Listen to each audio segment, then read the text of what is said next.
Sekarang kita belajar dari Imam Ghazali dalam Ihya. Kata Imam Ghazali, taubat itu melibatkan 3 variabel. Yang pertama ilmu, yang kedua hal, yang ketiga amal.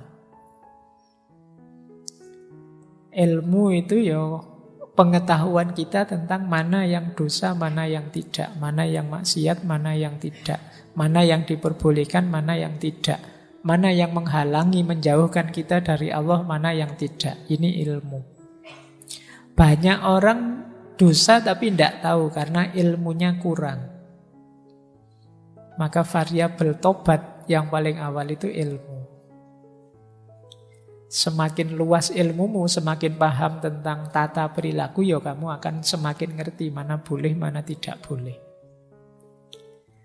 Kalau sudah tahu, sudah masuk level ilmu, baru kemudian akhwal atau hal, kondisi jiwa. Kondisi jiwa yang bagaimana yang mendukung taubat, yang jadi variabelnya taubat, yaitu kondisi jiwa yang menyesal. Jadi menyesal itu ya rasanya kok kecewa sekali saya kemarin melakukan itu. Itu namanya menyesal. Mungkin teman-teman pernah melakukan dosa tapi kangen. Tahu itu dosa tapi kok tidak menyesal ya Pak. Pengen sebenarnya kayak gitu lagi. Tapi kok ya tidak boleh ya.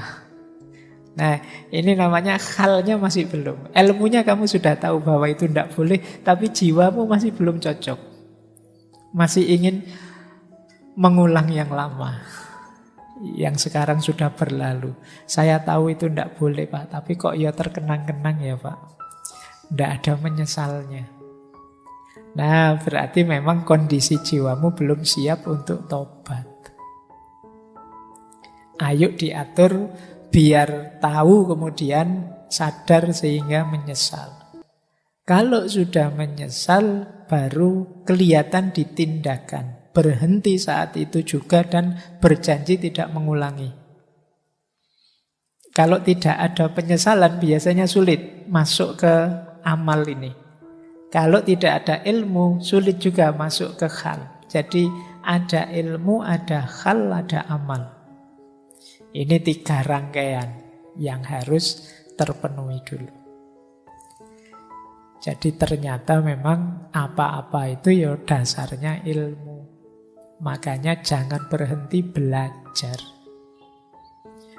Kita ini seringkali merasa tahu sesuatu, sehingga agak malas untuk belajar tentang satu hal tertentu misalnya, karena sudah merasa tahu. Padahal mungkin kalau didalami, ternyata saya banyak tidak tahu juga ya.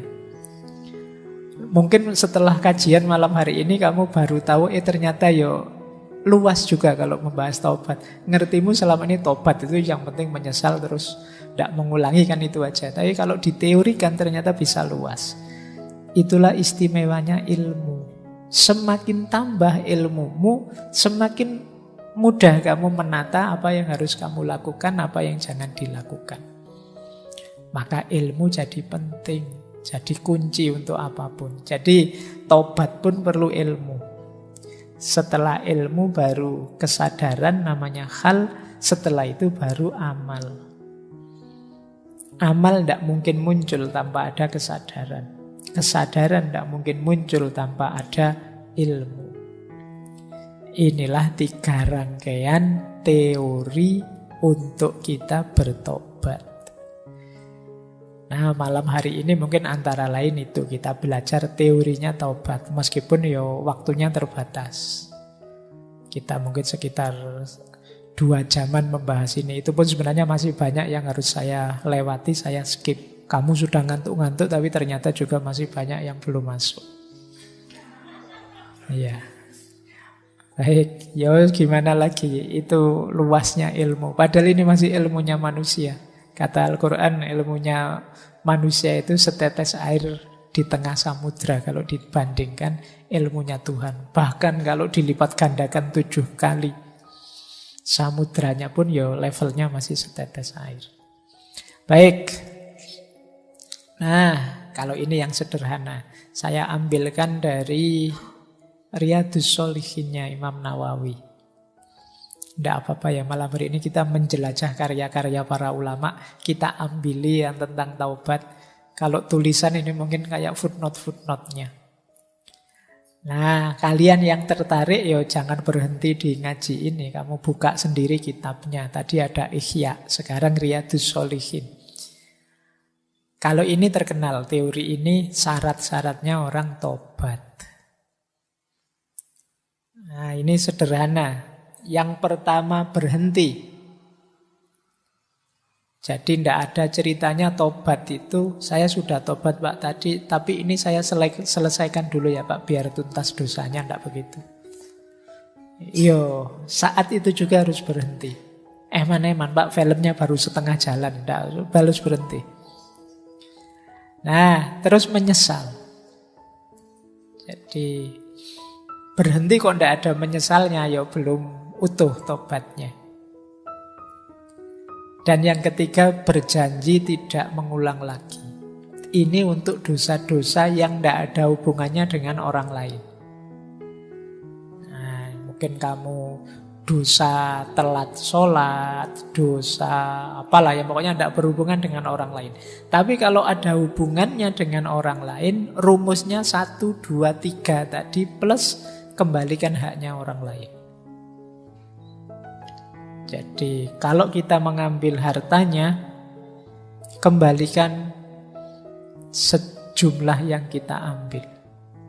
Kalau kita memfitnahnya, ya minta maaf. Kalau kita menghibahnya, bilang terus terang dan minta maaf. Nanti ada rumus selanjutnya sebenarnya. Pak, saya ngambil haknya orang, tapi orangnya sudah tidak ada. Atau saya sulit menjangkaunya Pak. Itu dulu zaman saya kecil, punya tetangga jualan, terus saya ngambil apanya gitu. Ada enggak yang di sini begitu? Lagi belanja apa, iseng ada permen nganggur ya tak ambil. Misalnya, itu zaman saya kecil loh Pak, zaman itu. Nah, saya mau bayar permen ini, orangnya sudah meninggal, enggak ada. Keluarganya juga semua enggak ada. Atau jauh, itu orangnya sudah pindah ke luar negeri sana Pak. Mungkin tetanggamu bule atau apa ya. Nah, saya bayarnya gimana? Kalau versi ini ya, kamu berikan ke Baitul Mal. Kalau zaman kekhalifahan dulu ada namanya Baitul Mal. Yang ini kan nanti dimanfaatkan juga untuk orang lain. Kalau ini juga tidak bisa, tidak mungkin dengan berbagai argumen kayak di kita, mungkin tidak ada Baitul Mal. Jadi sama sekali tidak terjangkau, sedekahlah sebesar haknya orang yang kamu ambil, niatkan itu atas nama dia. Jadi, Pak, karena waktu kecil itu saya ngambil permennya tetangga saya, ya sedekahlah seharga permen itu. Dengan kurs hari ini ya, jangan kurs zaman dulu. Kurs zaman dulu dolar 2000, nanti kamu sedekah permen 25 rupiah itu bisa.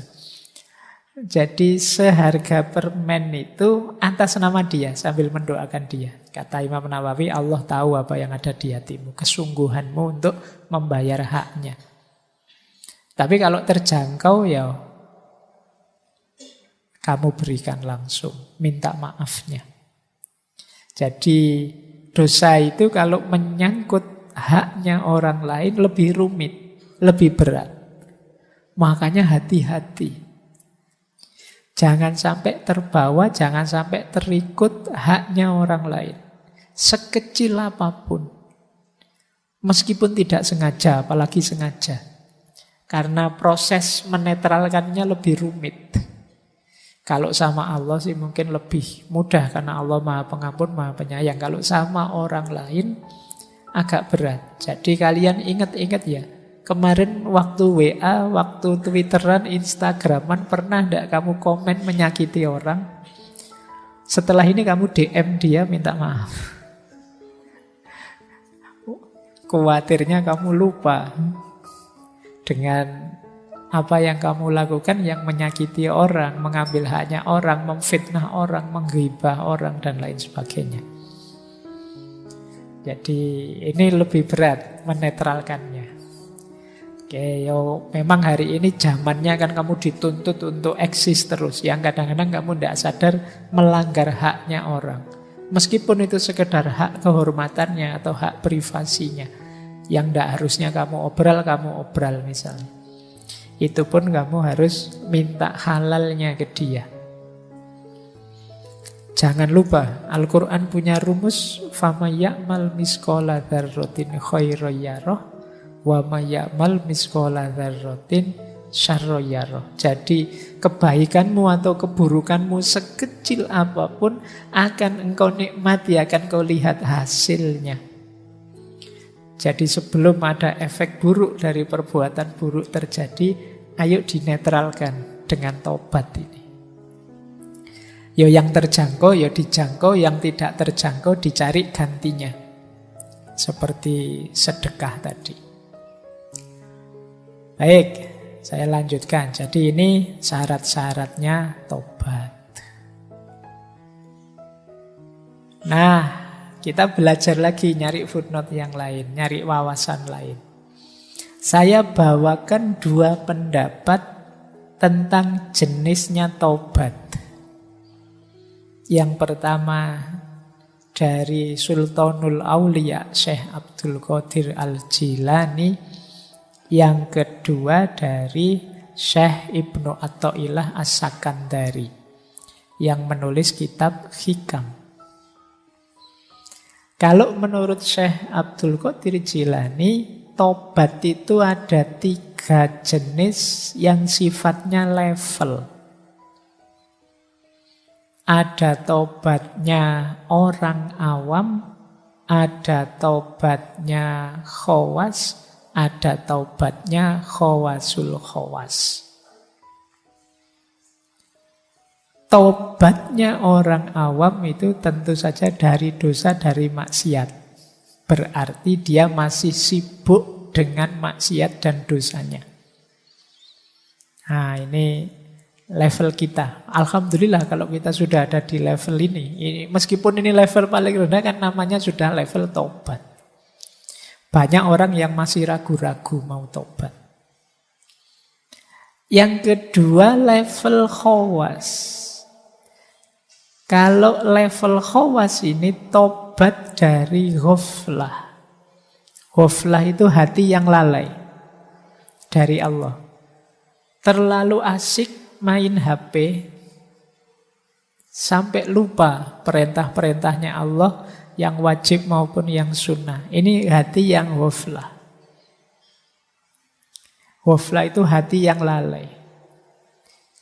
Nah, untuk di yang kedua ini ini sebenarnya level lebih tinggi daripada awam. Kalau orang-orang ini sebenarnya tidak lagi sibuk dengan dosa dan maksiat. Fokusnya sudah pada hidup yang fokus pada Allah saja, tapi kadang-kadang masih lupa, masih lalai.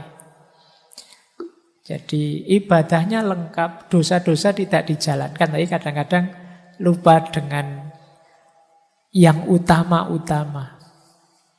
Nah, karena asiknya misalnya sampai lupa sholat sunnah, karena asiknya main HP, karena asiknya ngobrol, karena asiknya aktivitas kegiatan apa sehingga lalai dari Allah. Nah, ini namanya ghaflah. Orang tobat karena ini itu level 2. Kalau kita kan misalnya asik main HP lama, itu kan bagi kita biasa saja, Pak. Yang penting kan sholat 5 waktunya lengkap. Yang penting kan saya zakat, saya puasa, dan tidak melakukan dosa. Kalau levelmu ini ya berarti kamu masih level 1. Tapi kalau level 2, menyesali waktu yang lewat, yang tidak ada manfaatnya sama sekali dalam konteks hubungan sama Allah. Ini level khawas. Nah, ini juga tidak gampang. Kalian level 1 saja ya, konsentrasinya dulu. Tidak usah tinggi-tinggi, level kita itu ya masih biasa-biasa. Kadang-kadang kan kamu keduwuran mikirnya, membayangkan dirimu kayak para wali. Baru, ya Allah, aku kok tidak ingat kamu ya tadi. Alah, wis ora dosa wis apik. Jadi jangan masang standar terlalu tinggi, belum makommu. setahap demi setahap. Ya meskipun saya tidak tahu, jangan-jangan ada wali beneran yang hadir malam hari ini yang sudah khawas, mungkin yang sudah khawasul khawas. Kalau khawasul khawas ini batinnya sepenuhnya 100% fokus pada Allah saja. Kalau dia berpaling sebentar saja merasa berdosa. Ini khawasul khawas. Jadi, yo itu tadi ya, mungkin kita belum nuntut kalau mikir ke situ. Ini tidak bisa dicapai hanya usaha kita saja. Ini sebagian besar adalah anugerahnya Allah. Kondisi jiwa yang selalu tawajuh pada Allah itu kalau dalam dunia tasawuf adanya di akhwal. Akhwal itu anugerahnya Allah. Yang kita bisa hanya melakukan semampu kita. Mungkin 20-30%-nya, sisanya Allah yang memberi. Jadi ayo fokus di makom kita saja dulu, biar kita tidak sibuk dengan salah, dosa, dan maksiat. Kemudian jenis, kalau versinya Syekh Ibnu Athaillah As-Sakandari, jenis tobat itu ada dua. Ada tobat inabah, ada tobat istijabah. Tobat inabah itu tobat yang dasarnya takut. Kalau istijabah itu tobat yang dasarnya malu. Nah, malu sama Allah ya, takut sama Allah. Bukan sama yang lain. Jadi kata Syekh Ibnu Athaillah, orang awam seperti kita itu biasanya tobatnya dasarnya takut. Namanya inabah. Takut besok disetrika di neraka. Takut besok, ya ketakutan kita takut nanti Allah mengirimkan bencana kalau saya banyak dosa, takut. Nah isinya banyak ketakutan-ketakutan. Makanya terus tobat, ya Allah saya jangan dihukum, saya jangan disiksa. Takutnya pada Allah. Nah ada lagi orang yang lebih tinggi makomnya, taubatnya namanya istijabah, malu. Hidupku ini sudah diberi aneka anugerah oleh Allah. Diminta sedikit saja untuk beribadah kepadanya, itu pun tidak aku penuhi, malah tak isi dengan dosa-dosa, menjauh darinya. Malu aku.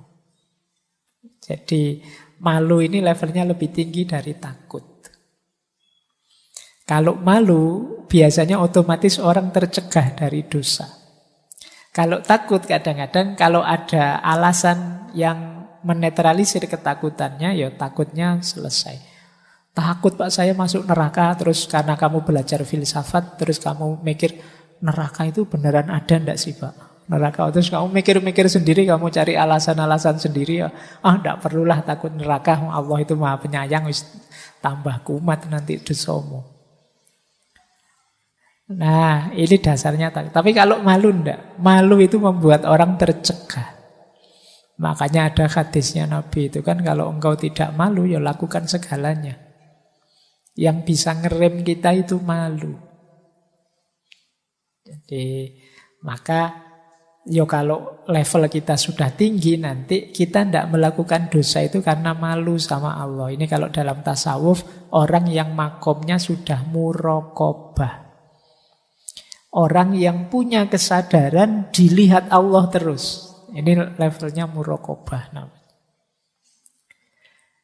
Jadi ada tobat inabah, ada tobat istijabah. Ada level awam, ada level khawas, ada level khawasul khawas.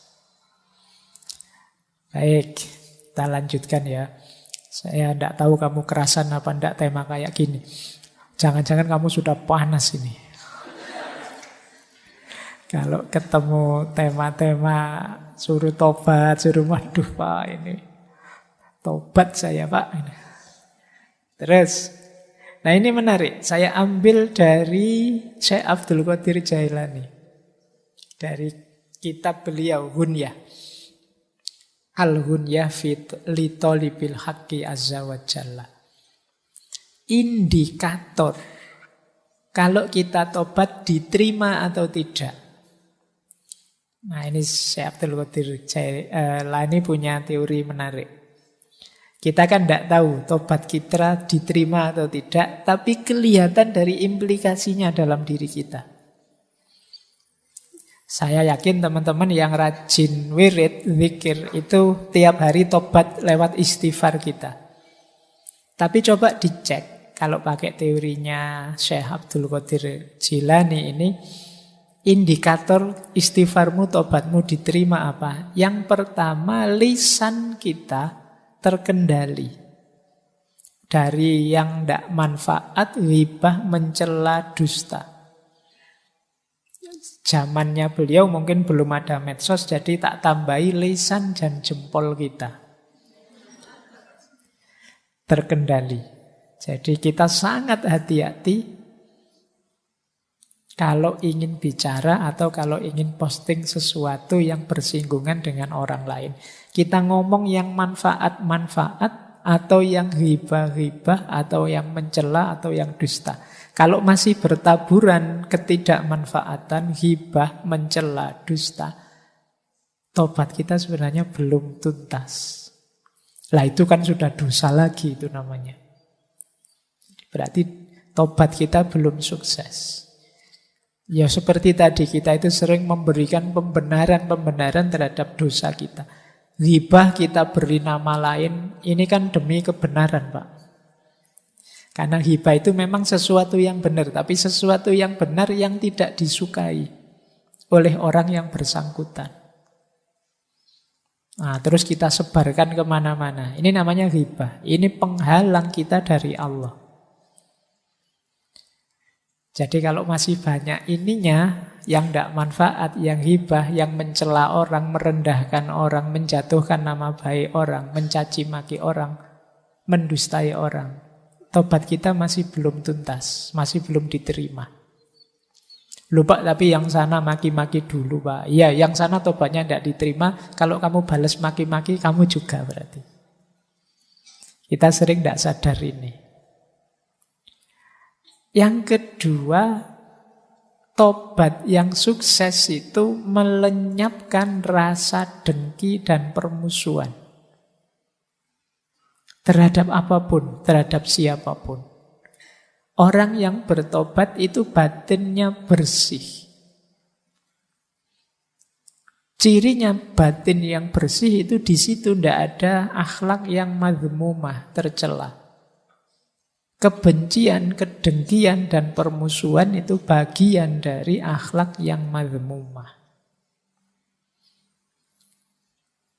Jadi kalau masih ada benci atau dengki pada siapapun, saya dendam sekali sama mantan saya Pak. Sudah habis banyak malah ditinggal. Capek-capek tak bikinin skripsi ya. Saya belum lulus, dia lulus duluan. Malah aku ditinggal. Terus mau inget-inget, itu bagian dari kebencian. Mungkin kamu ingin balas dendam, kedengkian, permusuhanmu. Jadi benci itu kan tipis sebenarnya dengan cinta. Sibuknya sama, kayak orang mencintai. Cuma kalau dengki, benci, kamu sibuk menjatuhkan, sibuk mencari kejelekannya. Kalau cinta, kamu sibuk mencari yang membahagiakan dia. Repotnya sama. Benci kadang-kadang lebih repot.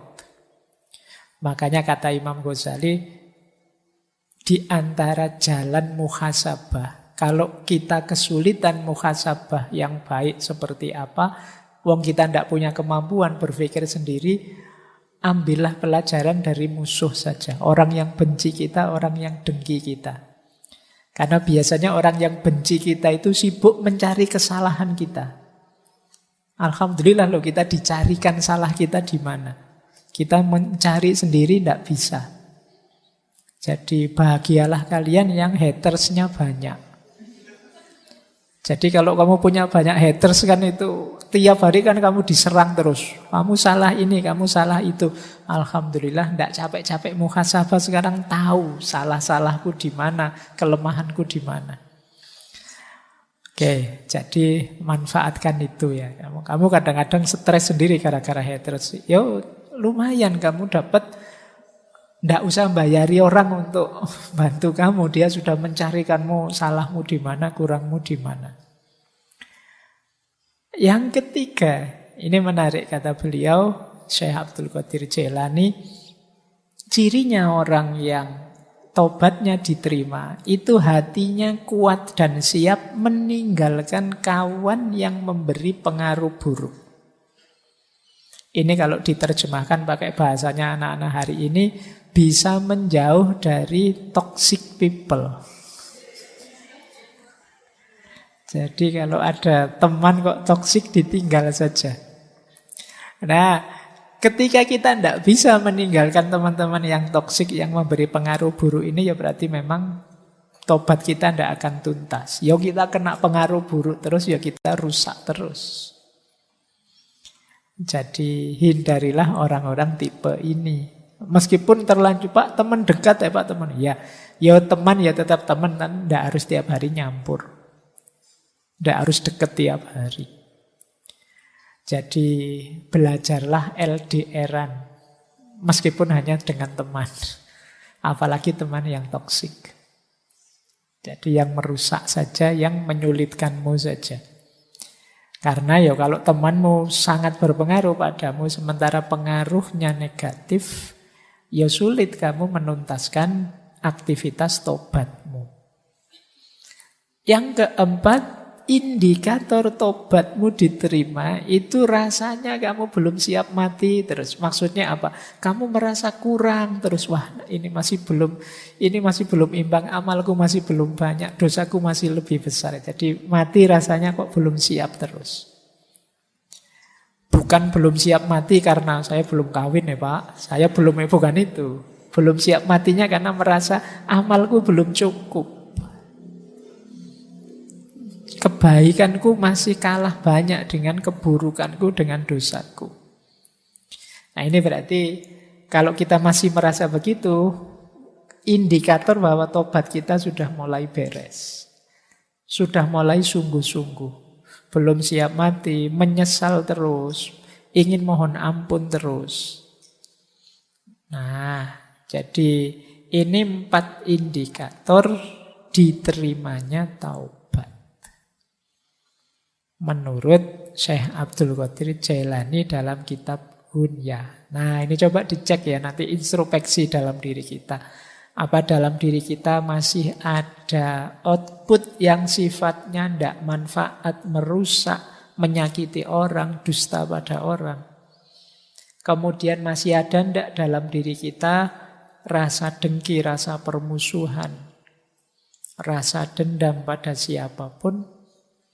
Kemudian circle kita masih circle yang positif tidak? Atau jangan-jangan isinya orang toksik semua? Atau jangan-jangan kita lah si toksik itu. Lebih parah lagi. Jadi kalau besok kok tiba-tiba temanmu menghindar semua, jangan-jangan yang toksik itu aku. Tobatmu harus lebih serius berarti.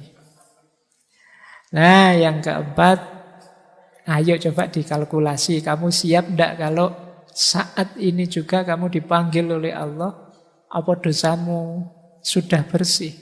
Apa amalmu sudah imbang untuk mengimbangi dosa dan maksiatmu? Baik, kita lanjutkan. Nah, ini dari Imam Ghazali sebenarnya. Saya terjemahkan pakai bahasa yang lebih populer. Jangan menunda-nunda tobat. Bahaya. Bahaya yang pertama apa? Hatimu nanti keras.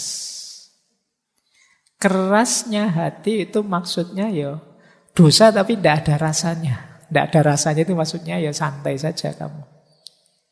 Jadi hatimu keras.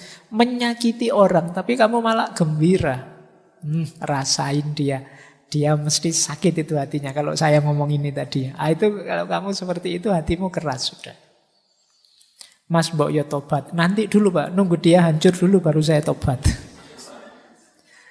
Ya kalau hatimu terlanjur keras, menjinakkannya susah, melembutkannya kembali susah. Jadi kamu ingin dia hancur, tapi kalau kamu menunda-nunda keburukanmu, tobatmu, yang hancur mungkin dirimu sendiri. Jadi jangan salah. Tapi biasanya orang yang sudah terlalu benci dan dengki itu kadang-kadang sampai pada level saya hancur, tidak apa-apa asal dia lebih hancur. Nah, ini hati yang sudah keras, pada akhirnya dia hatinya mati sudah. Kalau hati sudah mati, sudah tidak bisa lembut lagi. Tidak bisa kembali lagi. Maka hati-hati. Kalau teman-teman tiba-tiba ada niatan untuk tobat, segera dijalankan. Itu bagian dari cahaya yang masih diberikan oleh Allah. Masih disampaikan ke kita cahaya itu. Meskipun kita sering menyangkal, kita sering menunda-nunda, mengeksekusinya nanti saja. Jadi jangan ditunda, biar hati kita tidak keras. Yang kedua, jangan sampai kita nyaman dalam dosa dan keburukan. Seneng loh Pak kalau saya lihat teman sengsara gara-gara saya itu. Oh, itu nyaman itu dalam dosa dan keburukan. Saya bohongi orang, wah dia kena itu, wah saya ngeprank orang. Sopo di sini yang suka ngeprank. Temanku sengsara gara-gara prank itu dan aku gembira. Itu hati-hati kalau diulang-ulang terus, mengeraskan hati. Membuat kamu nyaman, tambah sengsara temenmu, tambah seneng kamu. Berarti pranknya sukses. Nah itu kan logika hari ini kan begitu. Itu hati-hati, bukan masalah, Pak ini cuma bergurau kok Pak dia. Dia juga tahu akhirnya ini bergurau. Bukan itu. Hati-hati dengan jiwamu. Hatimu. Jangan sampai kamu sampai pada titik menyusahkan orang lain dan kamu merasa nyaman dan gembira dengan itu. Kamu anggap dia yang sengsara, yang kamu prank, jangan-jangan nanti finalnya justru kamu sendiri yang defisit banyak. Dengan kerasnya hatimu, nyamannya jiwamu dalam keburukan. Jadi kalian harus ngerti nanti ya sampai di titik mana batas jiwamu bisa menolerir itu. Karena kalau tidak, kamu sendiri yang rusak. Sampai nanti yang ketiga itu istilahnya apa? Lenyap dalam dirimu sense of guilty, rasa bersalah. Orang itu kalau sudah lenyap rasa bersalahnya, selesai dia jadi manusia. Manusia di antara sisi kemanusiaannya adalah tidak masalah orang itu bisa salah, tapi jangan sampai dia kehilangan rasa bersalah. Kalau sense of guilty-nya hilang, kamu bisa jadi psikopat. Dosa tapi senang. Dosa tapi bangga. Nah, ini berarti kamu kehilangan sense of guilty. Kadang-kadang kan ada orang yang menyakiti orang, tapi begitu dia tahu, wah ternyata aku ini hebat ya, masih bisa menyakiti orang loh aku ini. Itu namanya sense of guilty-nya hilang. Jangan sampai kamu sampai pada titik ini ya. Oke, yo kamu mungkin mahasiswa apalah yang kamu sering salah, tapi ndak apa-apa orang itu bisa memang khotok wan nisyan. Kalau ingat segera tobat, tapi jangan dinormalkan. Kalau kamu normalkan nanti rasa bersalahmu hilang. Mungkin karena kepepet kamu nyontek misalnya pas ujian, ndak apa-apa sih kalau ndak ketahuan ya. Kalau ketahuan ya urusannya kamu dihukum. Tapi tetap kamu pegangi dalam dirimu bahwa sebenarnya aku tidak boleh seperti ini. Ini namanya sense of guilty. Pastikan dia masih hidup. Kalau dia sudah mati, kemanusiaanmu nanti juga akan mati. Oke. Nah, Yang terakhir, kalau kamu menunda-nunda tobat, dirimu akan tambah lemah, tambah mudah tergoda. Jadi tambah rentan. Ini kalau bahasa kesehatan mungkin daya imunitasmu semakin rendah menghadapi godaan. Karena malah kamu anggap normal tadi. Jadi ya kayak pandemi ini loh, virus corona itu ya ada jalan keluar cepat sebenarnya. Kamu anggap saja hidup bareng virus itu normal. Selesai sudah pandeminya.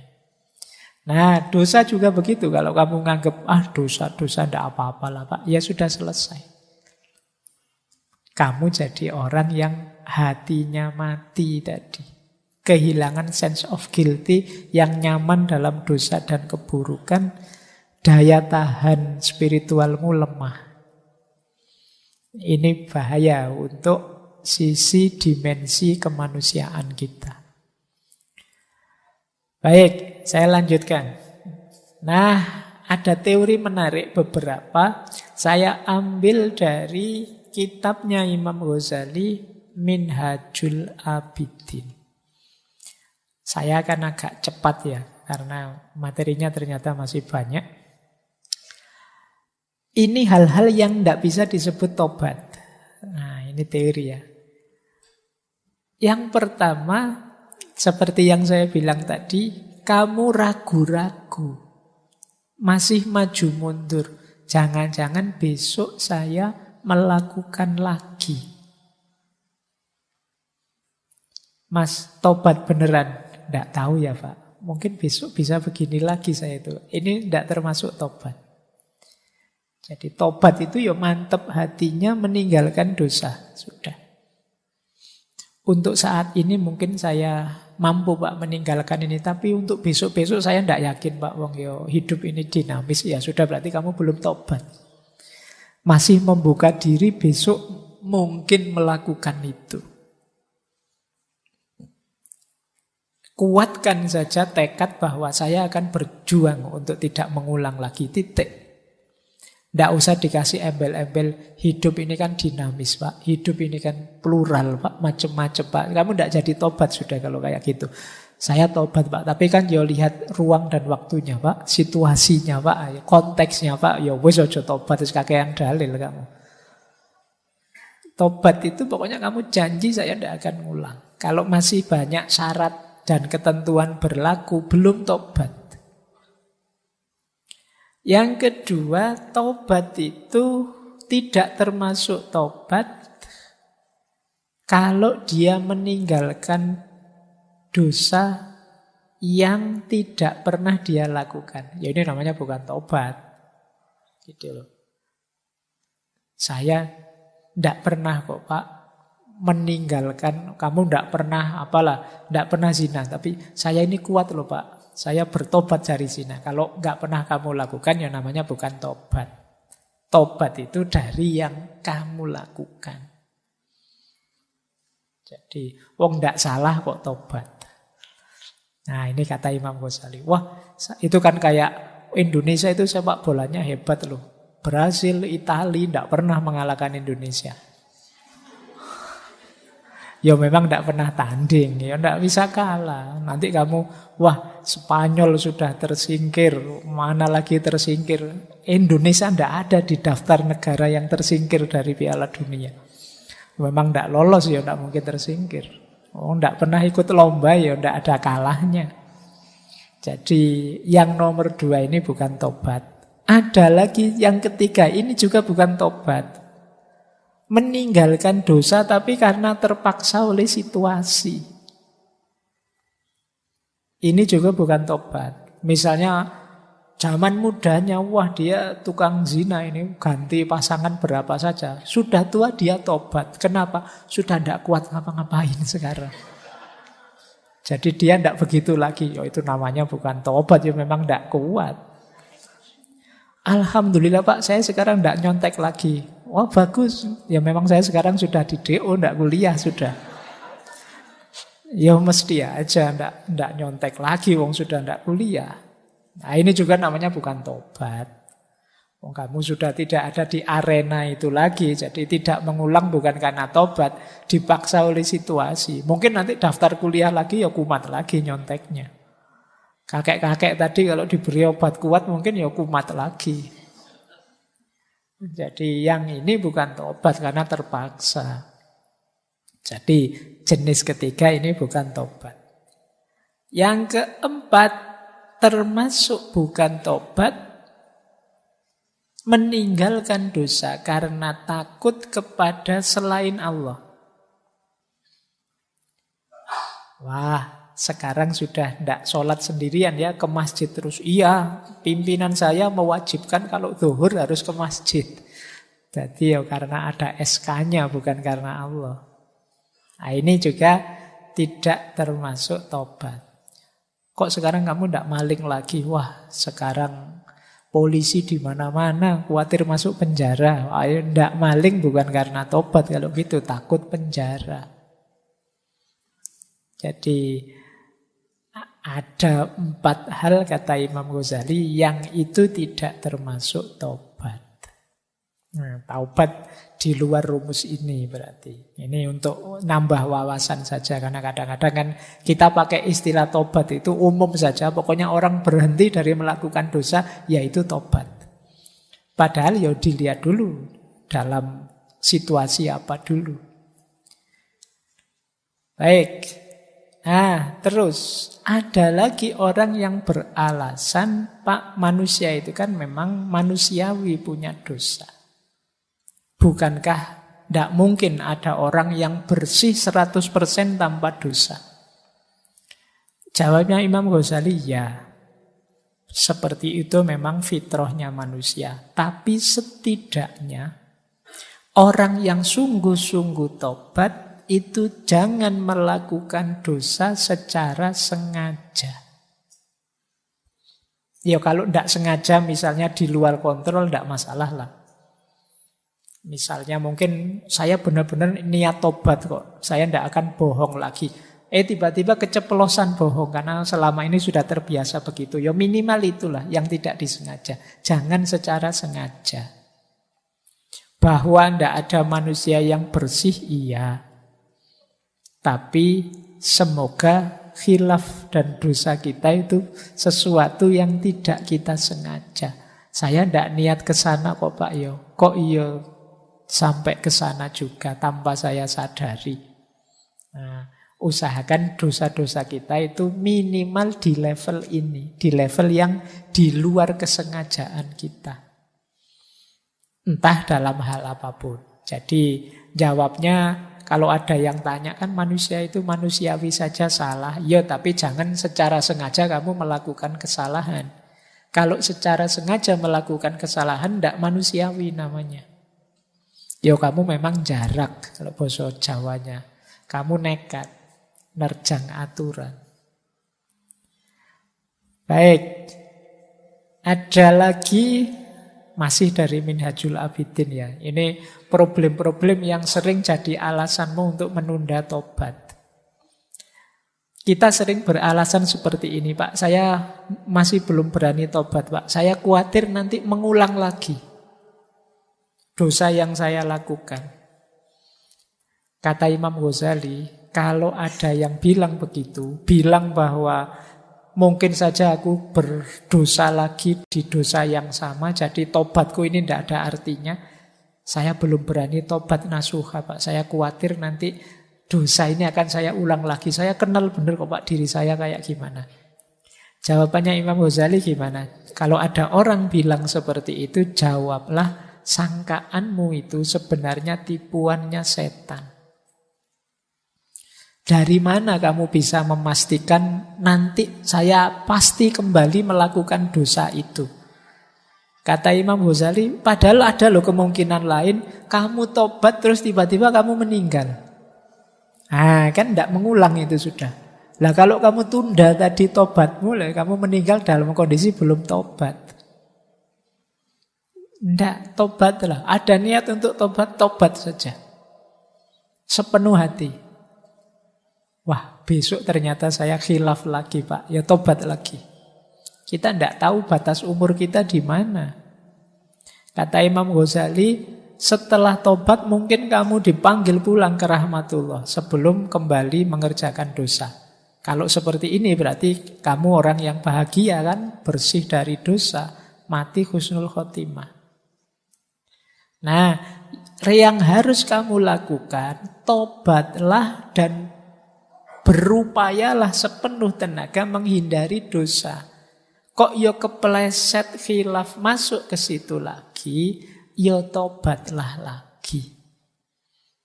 Asal kamu tidak menyepelekan, saya tobat sepenuh hati Pak, tapi besok secara sengaja saya ulang lagi biar nanti saya tak tobat lagi. Bukan begitu rumusnya. Setelah saya tobat, saya berjanji dan berusaha untuk tidak mengulang. Bahwa sebagai manusia kadang-kadang khilaf kepleset, segera saya tobat lagi. Istighfar lagi.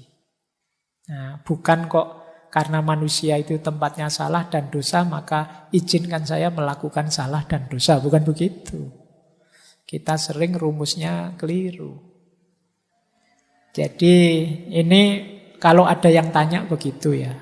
Jadi kalau ada, nanti saya mesti mengulang lagi. Loh, apa jaminannya umurmu masih panjang? Memastikan kamu mengulang lagi itu menafikan Allah dengan irodahnya. Kalau Allah menghendaki, apa susahnya membuat hatimu terbuka dan terjaga terus dari dosa. Baik, nah Imam Ghazali menjelaskan di antara jalan kita untuk melebur dosa-dosa dalam bertaubat adalah menggusur dosa dalam diri kita dengan kebaikan. Innal hasanat yudhibnas sayyi'at. Jadi space dalam diri kita ini terbatas kan. Maka biar kita tidak disibukkan oleh dosa, ayo menyibukkan diri dengan yang berpahala. Maka di antara menetralisir dosa, itu kalimat dari Imam Ghazali, misalnya hapuslah dosa minum arak dengan bersedekah minum minuman yang halal untuk orang yang membutuhkan. Nah, seperti minuman lezat yang disuguhkan pada orang-orang. Tebuslah, mungkin kamu terlalu sering mendengarkan headset, musik-musik, lagu-lagu, sehingga waktumu banyak terpotong oleh itu. Tebuslah dengan, kata Imam Ghazali, mendengarkan banyak bacaan Al-Quran. Jadi ya paling tidak skornya jadi 50-50 lah. Nah itu ruang dalam dirimu biar tidak isi yang negatif saja. Kamu dengerin Quran, dengerin majelis zikir, majelis ilmu, dan lain sebagainya. Kok kamu terlanjur makan riba, ya hapuslah dengan memperbanyak sedekah yang halal. Dan seterusnya, kata Imam Ghazali, meskipun menghitung dosa itu tidak pernah tepat, tetapi ini sekedar cara untuk mengimbangi saja. Jadi seperti mengobati penyakit panas dengan obat yang dapat menjadikannya dingin, agar keseimbangan yang diperlukan terwujud. Karena bila kelamnya hati karena dosa memuncak, tidak akan ada yang dapat menghapuskannya selain cahaya yang memancar dari ketaatan. Jadi kebaikan itu cahaya, sementara dosa itu kegelapan. Kegelapan yang ketemu cahaya, hasilnya adalah terang. Di kegelapan itu bukan gelap di yang terang itu. Kalau ada ruangan gelap gulita, cahaya masuk, ruangannya jadi terang. Bukan cahayanya jadi gelap. Berarti apa? Kalau dosa itu kegelapan, maka hadirkanlah terang dalam dirimu yang penuh dosa itu. Hadirkan amal-amal kebaikan, ilmu-ilmu kebaikan, yang itu cahayanya Allah, maka yang dosa tadi akan tergusur, berubah jadi terang. Ini rumus dari Imam Ghazali. Imam Ghazali kan punya rumus dosa itu seperti titik hitam di kolbu kita. Orang yang banyak dosa itu batinnya, kolbunya itu seperti penuh dengan asap yang pekat, kata Imam Ghazali. Dia perlu cahaya untuk meneranginya.